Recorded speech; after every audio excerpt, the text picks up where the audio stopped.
I tried to open the bedroom door. It was locked. From inside, my fiancée said, "Wait." A man's voice added, "Almost." I didn't wait. I pushed the door in. I came home earlier than planned because my meeting in Phoenix collapsed in under an hour. The client lost funding, the return flight was open, and I took the first seat back without overthinking it. The apartment was quiet when I unlocked the door, which was unusual for a Thursday night. Fiona usually had music playing while she worked on wedding details, vendor spreadsheets, or seating charts spread across the kitchen table. The lights were on, but the place felt staged, like a room waiting for people who were not supposed to be there. I set my bag down and walked toward the bedroom to change. The door was closed. That alone was strange. We never closed it unless one of us was on a call. I tried the handle. It did not move. Someone inside told me to wait. A second voice followed, male, relaxed, unbothered, and completely out of place in my apartment. There was no hesitation in me, no internal debate. I pushed my shoulder into the door and forced it open. What I saw did not need interpretation. Fiona was half-dressed. Curtis Vaughn was pulling his shirt on like he belonged there. The bed was disturbed in a way that erased any remaining doubt. The air smelled wrong. Curtis did not scramble or panic. That calm told me everything I needed to know before anyone said another word. I asked who he was and how long this had been happening. Fiona tried to slow the moment down, reaching for control instead of truth. Curtis answered first by letting slip that he had been there before. That single detail changed the situation from betrayal to planning. I told Curtis to leave. He hesitated until I stepped closer. He grabbed his shoes and phone and moved toward the door without urgency, as if he expected to return later. That assumption set something off in me, and I put him against the wall long enough to make it clear he was not coming back. I did not hit him.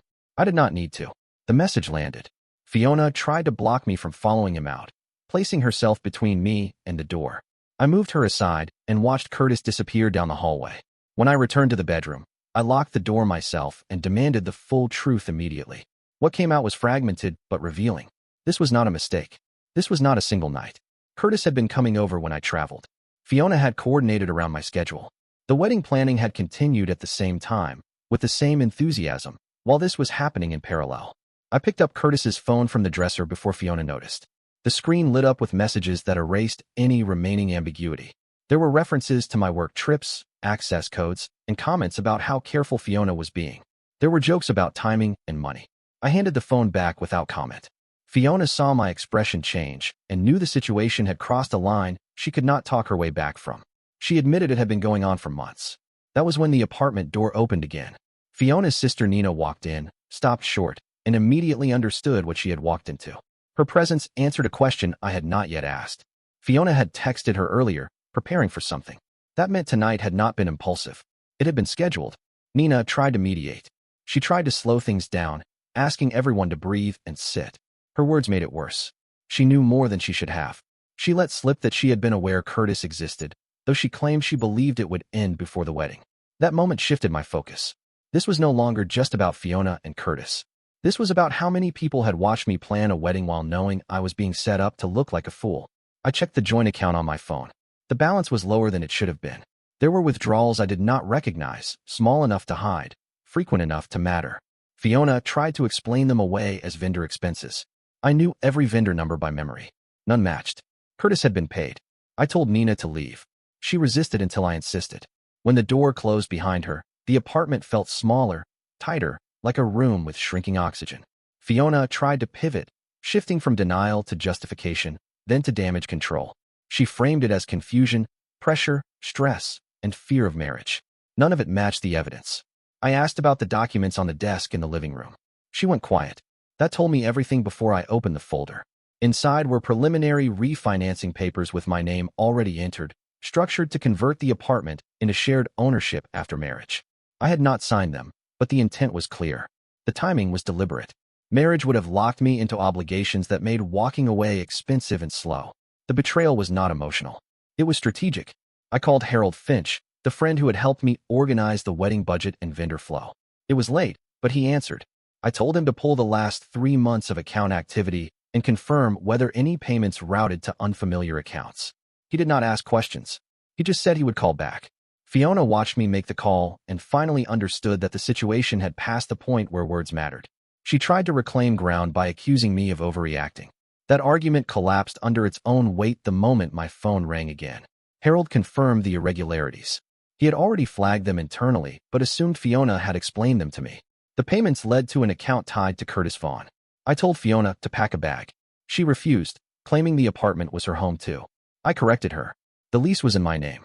The utilities were in my name. The wedding was not a shield anymore. She threatened legal action. I told her the police were on their way to document trespass and financial misuse. That stopped the argument. When the officers arrived, the tone shifted again. No shouting. No performance.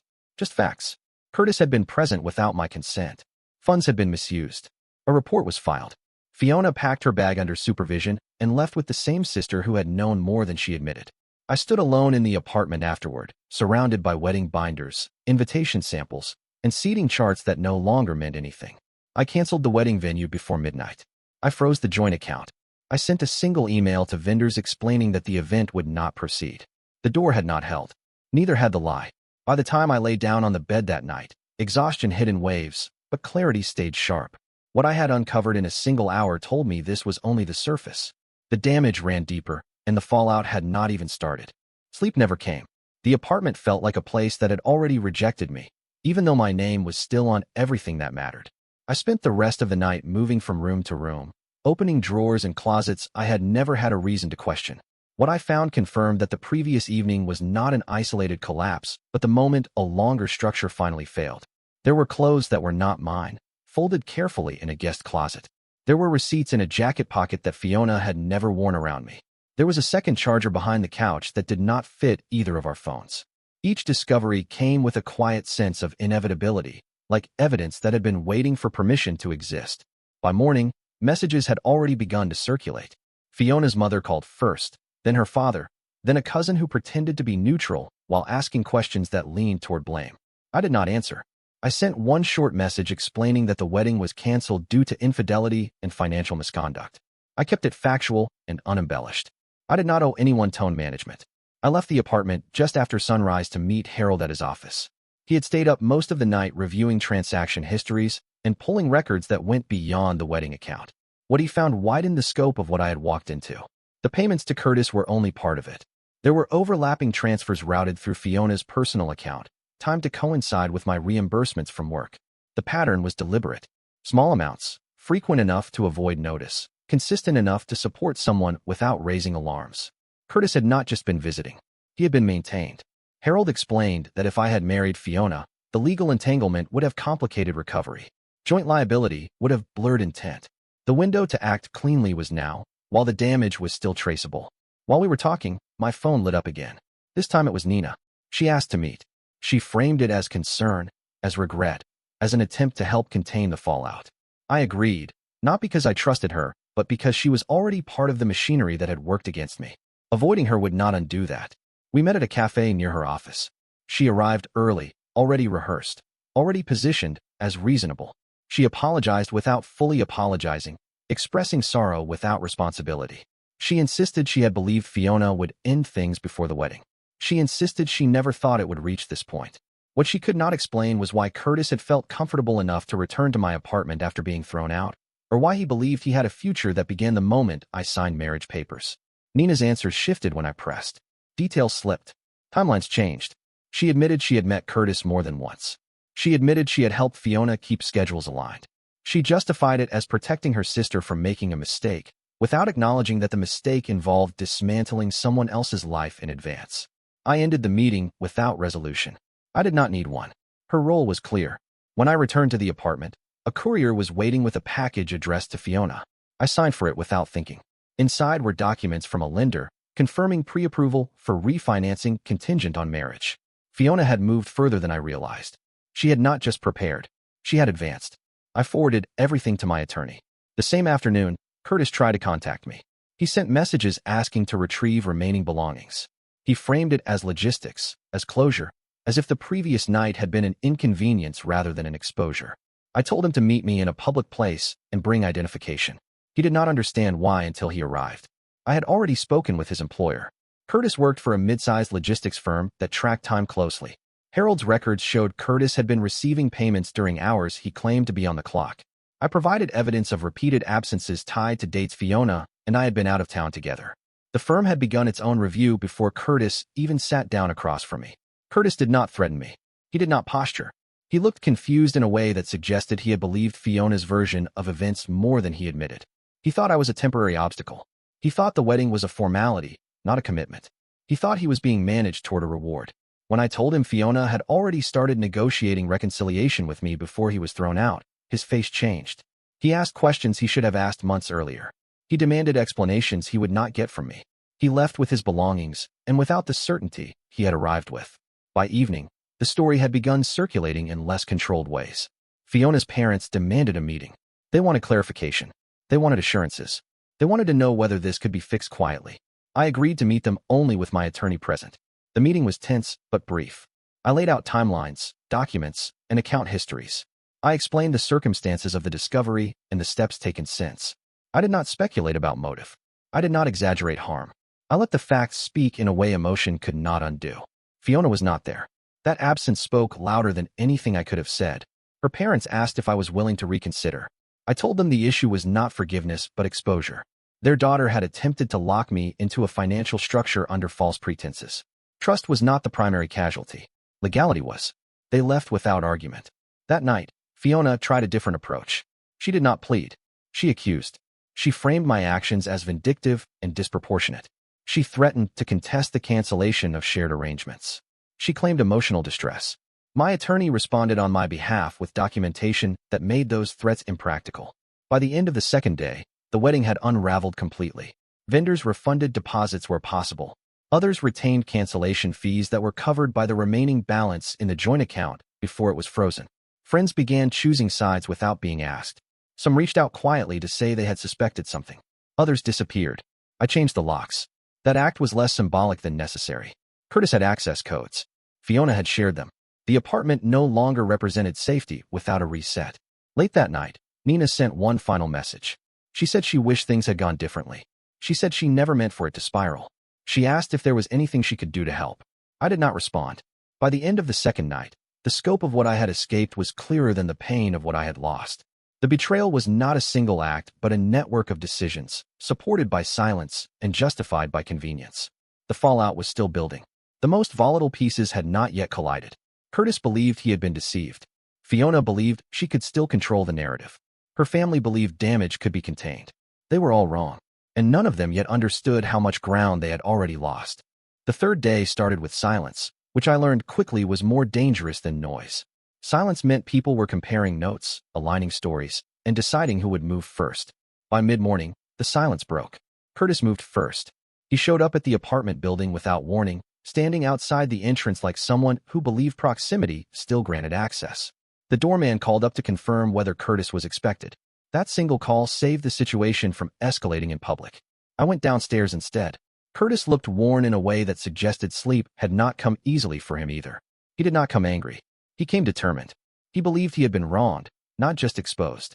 He said Fiona had contacted him after being removed from the apartment, insisting that I had manipulated the situation, that I had exaggerated financial issues, and that everything could still be salvaged if he stayed quiet. That was the moment I realized Fiona was attempting to play both sides again, even after everything had collapsed. Curtis asked for proof. I showed him the documents. Not selectively, not strategically, fully. I laid out timelines, payments, and the refinancing pre-approvals that would have locked me into shared ownership weeks after the wedding. I showed him the transaction patterns that supported him while he believed he was being prepared for a future. Curtis did not interrupt. He absorbed the information in the way someone does when the structure they relied on fails at once. He asked one question that mattered. He wanted to know whether Fiona had ever intended to leave me before the marriage. I told him the truth. Based on the evidence, no. Curtis left without a threat and without a plan. That was worse for Fiona than anger. It meant he was done protecting her narrative. The same afternoon, Fiona's parents requested another meeting. This time, they wanted Fiona present. I agreed again, under the same condition as before. The meeting took place in a neutral office space arranged by their attorney. Fiona arrived late. She looked composed but strained, like someone who had rehearsed calm without resting long enough to sustain it. She tried to take control immediately by reframing events as emotional chaos, mutual misunderstanding, and stress-induced mistakes. She avoided timelines. She avoided documents. She leaned on tone. That approach failed quickly. My attorney presented the refinancing documents and the account records in sequence. Fiona tried to interrupt, but stopped when her father asked her to explain specific line items. She could not. She shifted blame to Curtis, claiming he had pressured her financially. That argument collapsed when Curtis's name appeared on deposits that predated his job loss. Her parents watched the version of their daughter they thought they knew lose coherence in real time. The meeting ended without resolution, but it ended with understanding. Fiona's parents were no longer negotiating. They were assessing damage. That night, Curtis released his own version of events to mutual acquaintances, not out of revenge, but out of self-preservation. He clarified that he had believed Fiona was planning to leave her fiancé after the wedding for logistical reasons. He admitted he had benefited financially without fully questioning the source. He cut ties publicly and removed himself from the situation. That disclosure accelerated everything. Friends who had remained neutral began reaching out with information they had previously withheld. A bridesmaid admitted she had covered for Fiona on weekends. A coworker acknowledged seeing Curtis drop Fiona off near the apartment while I was traveling. The pattern extended wider than I had assumed. Fiona responded by escalating.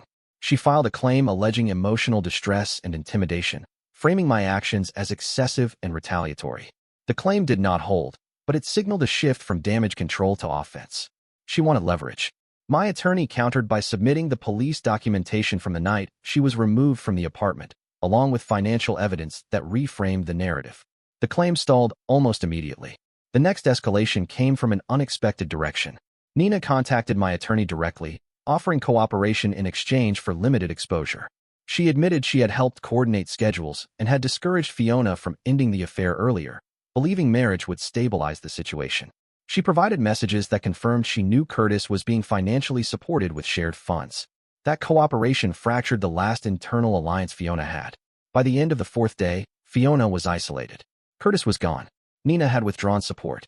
Her parents were no longer defending her position. The story circulating among extended family and friends was no longer sympathetic. Fiona attempted one final pivot. She requested a private meeting with me, insisting she needed to explain things without intermediaries. I refused. There was nothing left to clarify that documents had not already resolved. She then attempted to re-enter the apartment while I was away, claiming she still had belongings inside. The attempt failed because the locks had been changed and the building staff had been instructed not to grant access without written authorization. That denial triggered her most visible breakdown yet. Security documented the incident. Neighbors noticed. The narrative she had tried to shape quietly now had witnesses. That same evening, my attorney informed me that the refinancing lender had withdrawn the pre-approval entirely after reviewing the dispute. Fiona had burned the bridge she intended to cross. The financial consequences landed faster than the emotional ones. Without access to shared funds, without family support, and without Curtis, Fiona's stability collapsed. She attempted to negotiate temporary support through her parents. They refused until legal matters were resolved. She attempted to negotiate silence from Curtis. He did not respond. I spent that night alone in the apartment, not in reflection but in preparation. I inventoried assets. I closed accounts. I finalized cancellations. I documented every interaction. The wedding date passed quietly on the calendar. No announcement. No statement. Just another day that no longer carried meaning. The pressure had shifted entirely. Fiona was no longer reacting to me. She was reacting to consequences. The systems she had relied on were no longer available. The people she had expected to manage outcomes had stepped back. The collision was complete. By the time I lay down that night, the situation had crossed the point where reconciliation or reputation management mattered. What remained was cleanup, accountability, and the long shadow of decisions made under the assumption they would never be exposed. The final phase was approaching, not with spectacle, but with permanence. The last phase did not arrive with drama. It arrived with paperwork, deadlines, and the slow compression of options until none were left. That was how everything Fiona had tried to build collapsed, not with shouting or spectacle, but with permanence. The first consequence was legal finality. My attorney filed to formally dissolve every shared obligation that still existed on paper. The joint account was closed after outstanding vendor penalties were settled. The apartment lease was reaffirmed under my sole name with the property management company, accompanied by the police documentation from the night Fiona was removed. That report mattered more than emotion ever could. It created a clean record of when access ended and why. Fiona attempted to contest the closure of the account, claiming she had contributed emotionally and logistically to wedding planning and therefore deserved partial reimbursement. That argument did not survive review. The funds had been used improperly, and the evidence trail was intact. The claim was dismissed without escalation. The second consequence was professional. Curtis's employer completed its internal investigation and terminated his position. The reason was not the affair, but falsified time reporting tied to repeated absences. Curtis did not appeal. He relocated within weeks, quietly and without announcement. His departure ended speculation and confirmed what many had already assumed. Fiona's workplace reacted more slowly, but not more kindly. The situation did not involve her employer directly, but the visibility of the conflict mattered. She had attempted to frame herself as a victim of intimidation during her failed claim. When that narrative collapsed, credibility went with it. She was placed on leave pending review. The leave became permanent separation shortly after. The third consequence was social. The wedding guests who had been invited months earlier learned the truth in fragments. Some heard it from Curtis's version, others from Nina's cooperation, others from Fiona's parents explaining why there would be no ceremony. The lack of a unified story hurt Fiona more than any accusation could have. Contradictions surfaced. Sympathy fractured. Nina withdrew completely. She provided the information she had promised through her attorney and cut contact with Fiona afterward. The explanation she offered privately to relatives was simple and devastating. She said she could no longer protect behavior she had helped excuse. That statement traveled faster than any defense Fiona attempted to mount. Fiona's parents remained silent publicly. Privately, they paid debts that did not involve me and declined to intervene further. Their refusal to fund recovery efforts or legal escalation marked the end of Fiona's ability to defer consequences through family support. The fourth consequence was logistical. Fiona requested supervised access to retrieve remaining belongings from the apartment. The request was granted once, with building security present. The retrieval lasted less than an hour. She took what could be packed quickly and left behind items that had once symbolized permanence. The apartment felt lighter afterward, as if the space itself recognized the separation. After that day, she did not return. The final consequence was internal, and it was the only one that did not involve documents. For weeks, I existed in a state of operational clarity that left little room for reflection.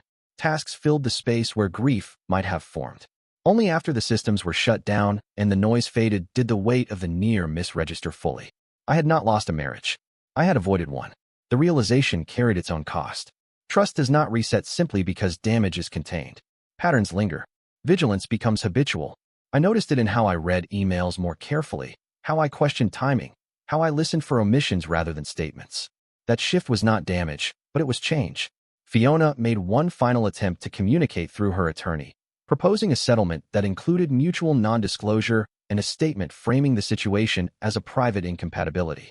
The proposal included language that would have allowed her to reclaim narrative ground without acknowledging misconduct. I declined. There was nothing to gain from rewriting reality. The matter closed quietly after that. No further filings. No appeals. No statements. The absence of continuation became its own resolution.